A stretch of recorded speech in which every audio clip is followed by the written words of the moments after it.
Getting to play with this team like I just played with, it's like playing with Michael Jordan and Baryshnikov and Fred Astaire and Bruce Lee and Muhammad Ali and all the most beautiful movement people and sports people I could ever imagine in my life. I mean, it's surely the most fun, beautiful, mystical feeling. I mean, this is like my religion and, you know, my love and my heart. And Chinlone is really, it's just all about love and happiness.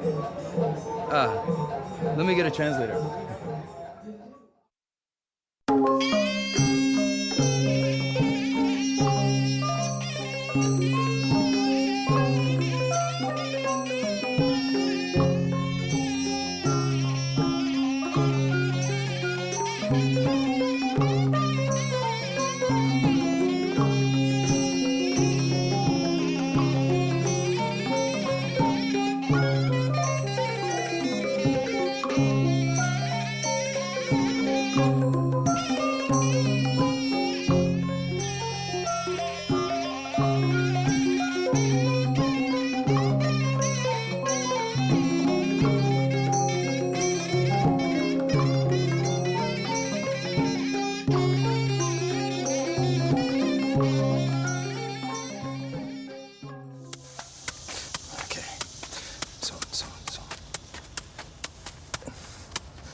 I want to tell you my story. It's about a strange love affair between me and this ball. It's not your typical boy meets ball love story, though.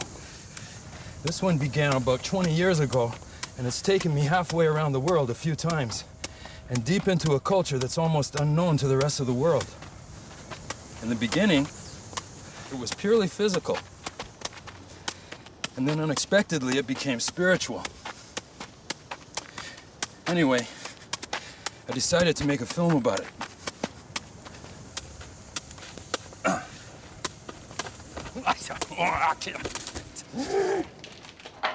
My name is Greg Hamilton. Back in 1981, when all this started, I was living in Toronto and working as a musician. I play various kinds of flutes, and I often accompanied dancers. But the real focus of my life was Chinese martial art.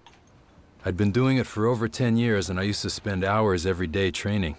I actually liked the discipline, and I loved the physical and mental challenge. I used to think of myself as a warrior, but deep down, I never really liked hurting people. The way things were going, in another 5 years, I might have opened my own school.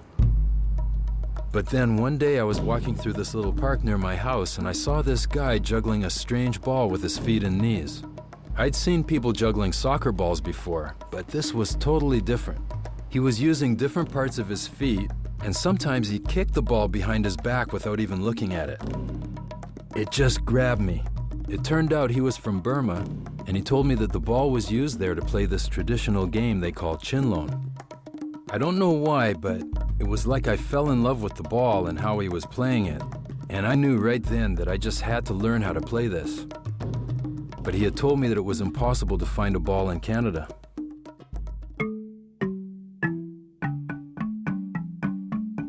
It wasn't until 2 years later, on a trip to Thailand, that I finally found a similar ball. So I got one and I started playing like crazy. It was so difficult to keep that ball up with my feet. I was lucky if I could get even 2 kicks on the ball before I lost it. I think partly because I'd never played soccer when I was young, so I didn't have any special foot skills. I mean, I could kick people, but that was different. As hard as it was, I loved it. I was always working towards this goal of trying to keep the ball up longer and longer. It called for every bit of effort that I could make, and I couldn't wait to go out and play every day. I realized that it would be a great training tool for martial art, and it could help me to improve my agility and aim at a moving target. And then a really unexpected thing happened. I gradually began doing martial art less and less, and playing with the ball more and more, and then finally, I was putting all my energy into trying to keep that ball up. I thought, if I'm going to be doing this all the time, I better go to Burma and learn how to do it for real. I went to the capital city, Rangoon, and I managed to find a coach on the second day I was there. I was pretty good at martial arts, so I thought I'd pick chinlone up really quickly. I was just so wrong. The movements were so complex, I had to make notes and little drawings just to make sense of them. It was really frustrating. Even the simple things that the coach tried to teach me, I couldn't do. After a week, my head was spinning and I hadn't gotten anywhere. So I got 40 of the best balls I could find and went home.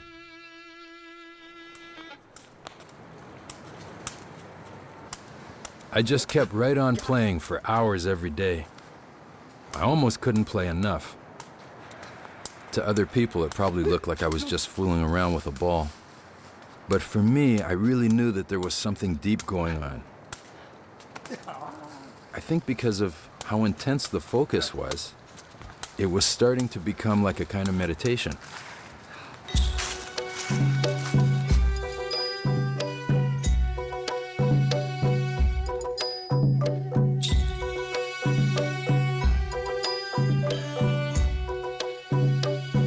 June 18th, 1995. I had this crazy feeling again today when I was playing, that I was in a trance. It's sweet, like the feeling of making love. It feels as if my whole being has become something not human, more animal-like. The ball seems like an antelope leaping. I've even been chasing the ball in my dreams. I'm not sure what to make of it. How can kicking a ball around give me feelings like this?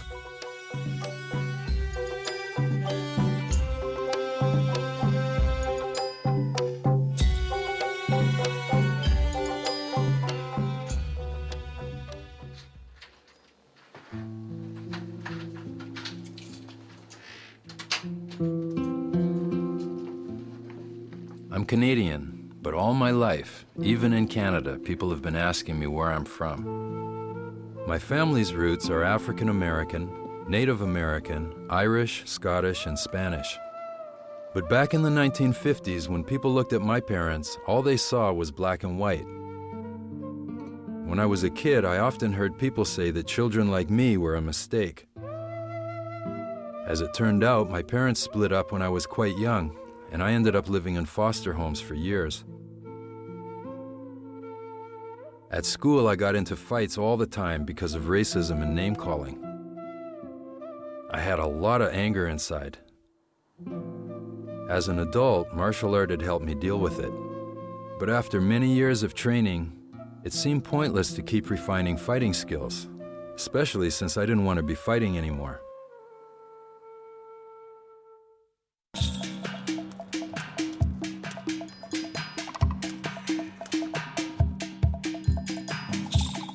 By now, I'd been playing for 14 years and I'd gotten pretty good at keeping the ball up. Usually I played by myself, but it was always more fun if I had someone else to play with. Sometimes my friend Hudson would join me. He was a really good soccer player. Nice. Let's keep it. Oh yeah. Sweet. We had a lot of great plays together, but something was missing. I'd gotten a glimpse of how beautiful chinlone could be when I was in Burma in '86. And I knew clearly that what I was doing, as much fun as it wasn't really chinlone. I felt like I'd come about as far as I could on my own. I really wanted to learn how to play Burmese style. I had to go back to Burma.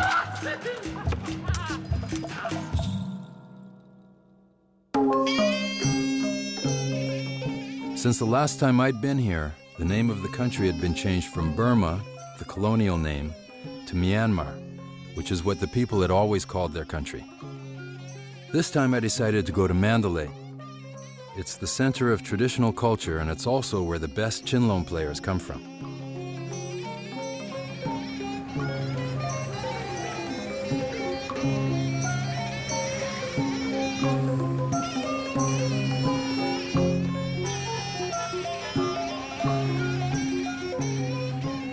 February 4th, 1997. This has to be one of the hottest places I've ever been. Just walking around feels like being in a sauna. There are hardly any tourists and almost no white faces.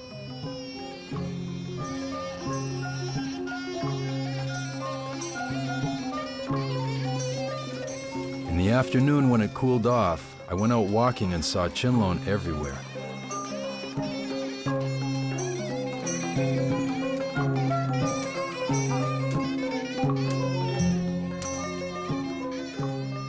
It was on billboards. It was even on the money. This is my kind of place. One day when I was out exploring, I came across a Buddhist street festival that included chinlone playing. I was beginning to discover that Buddhism permeates every aspect of life in Myanmar. It was the first time for me to see chinlone played in a circle by a team. I was really surprised that there was live music. I'd never heard of a sport being played to music before. I was amazed at how fast they played and how acrobatic the moves were. These guys had some serious skills. There were just so many different moves they were using inside the circle. So I'm sitting there watching and I'm just thinking, oh man, I have to learn how to play like this.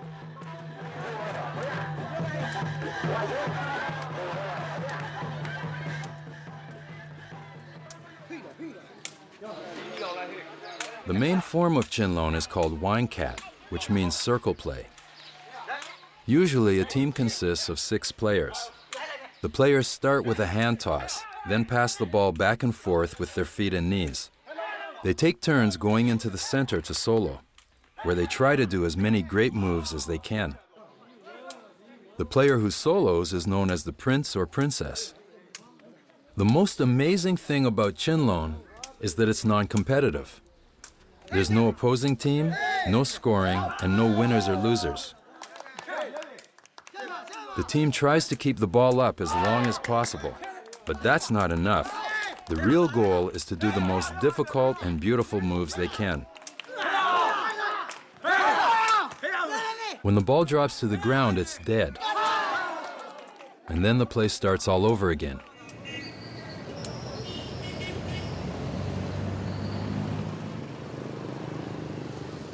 At a sports shop, I got the address of a master ball maker. His name was Utanji, and he was a legendary player.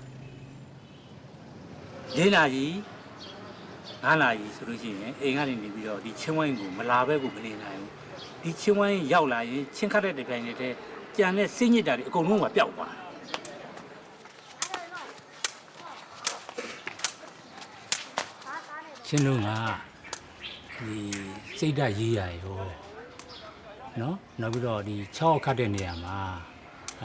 The boy in Taisama do a caluyali. At the Yaga gong cut a gong mobile to be calumia. The chow the one you knew ni Matia cut out the clear gong be cut a luar gong cut or Chema Nigu Majaro. Watching them play was a revelation for me. What really stuck out was just how playful they were. They weren't arguing or fighting like always happens in competitive sports. These guys were just having such a good time. It really made me think about how most sports are not playful.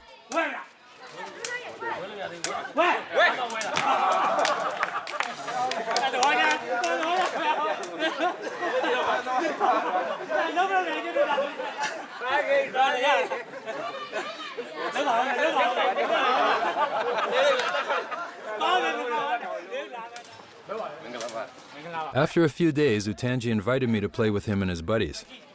I'd been hoping I'd get a chance to get in there with them. I was real excited.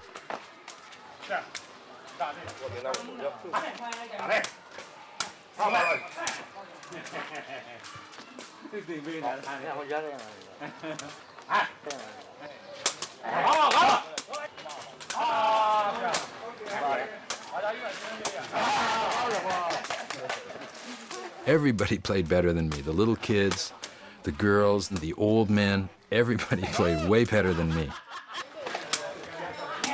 I could do a little something with the ball, but it was obvious I couldn't play chinlone. ချင်းလုံးဝင်ခတ်တဲ့ကြိုင်နဲ့ချင်းလုံးနဲ့ပဲသူကစိတ်ဝင်စားတာစီဝါရေးလည်းနားမလဲဘူးလူငွေလည်းနားမလဲဘူးကိုမိသားစုတောင်းနားမလဲတော့ပျော်ပြီးတော့ချင်းလုံးနဲ့ဇံဝင်သွားတော့တယ်ဇံဝင်သွားတဲ့ခါကျတော့ဒီကခတ်ကောင်းလေးလေးဇံကဝင်လေးလေးအားလုံးကြံတာအကုန်လုံးသူကပျောက်သွားတာ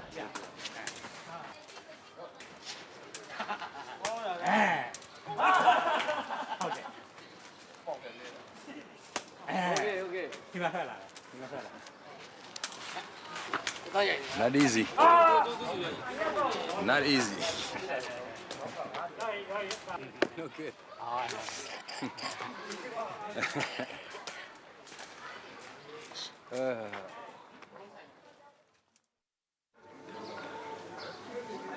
It wasn't just my pride that got hurt. Yeah, right there. That's very painful. After the play with Utanji, I ended up in this little funky hospital. All my life, I've had problems because of having completely flat feet. I think I fell in love with the wrong sport. I wouldn't be playing again on this trip.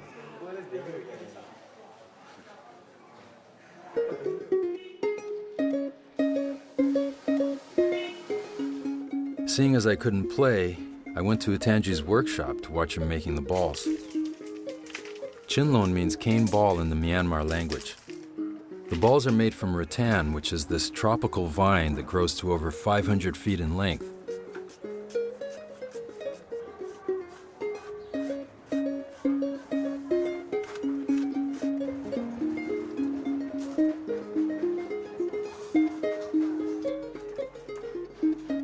He used his feet like a second pair of hands.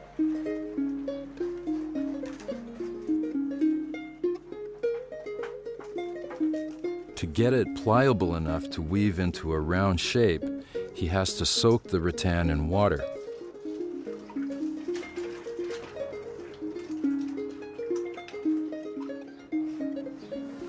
The only thing that holds the ball together is the tension of the weave.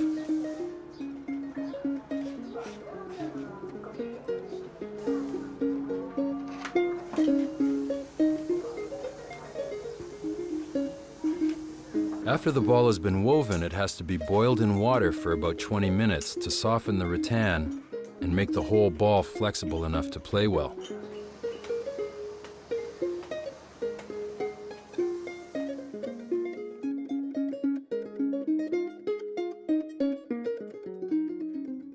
Because the balls are handmade, every ball is different, and one of the ways that players choose a ball is by the sound it makes.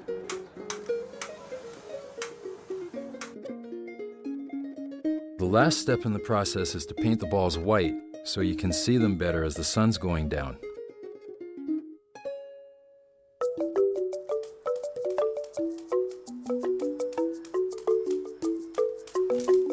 Later that night, I went to see a performance of Tapandang, which is the solo form of Chinlone.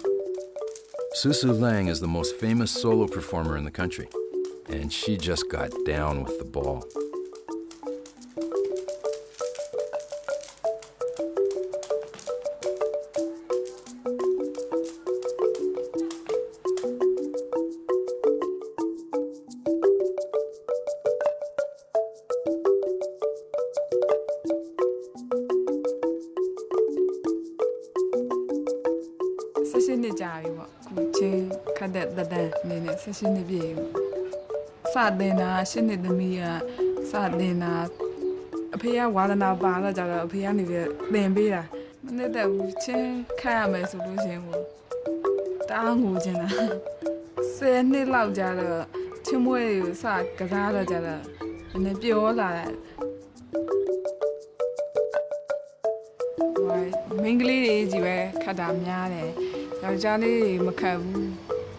တွေ့လည်းမတွေ့ဘူးခတ်တာလည်းမမြင်ဘူးဘာလဲယောက်ျားလေးတွေမခတ်တာဘာကြောင့်လဲဆိုတော့ယောက်ျားလေးတွေက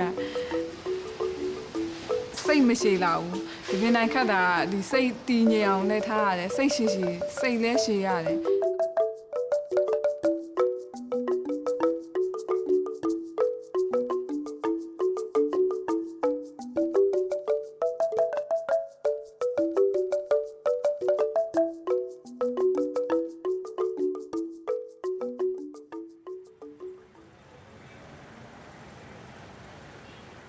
April 21st, 1997.